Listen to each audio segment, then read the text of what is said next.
Hey guys, it is Kristen with Mermaid Wax. I'm going to go over some guidelines for your first Brazilian wax and what to expect and how to keep your skin as smooth and make this experience as least painful as possible. Now before I dive in, if any of y'all have any questions, comments, concerns, feel free to comment down below, like and subscribe. I always love connecting with you all and helping answer any questions you have. So if I miss anything, let me know. I am all ears. Okay, so if you are watching this video, it is because you are about to get your first Brazilian wax. First, congratulations, you are going to love it. It is going to be worth it. So how can we make this as easy as possible? First, what is a Brazilian wax? Okay, so a Brazilian wax is whenever we remove all of the hair from the front of your bikini area, including the butt strip in the back. Now, of course, you can opt to leave like a landing strip or a triangle in the front, or some people do like crazy designs. I was never talented like that, so I just stuck with landing strip or triangle.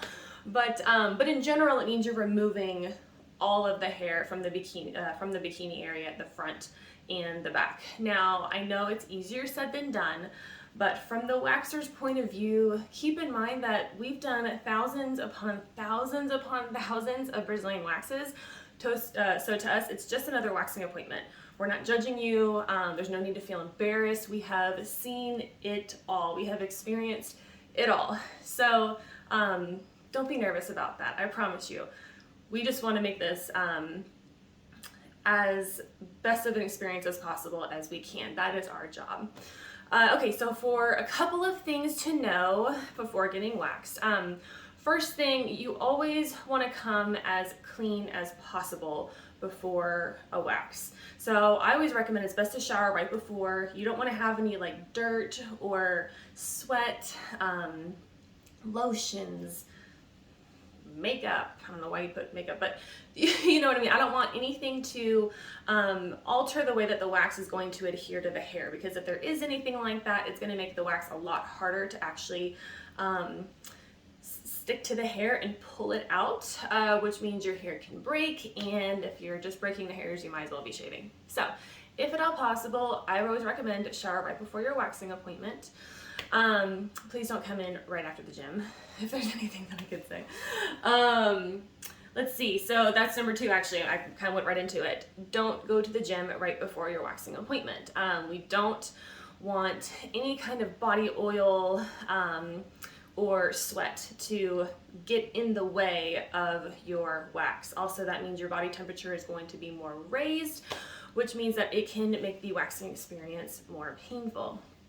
Definitely not good. So if anything, you also can't go to the gym after your waxing appointment. I always recommend at least 24 hours.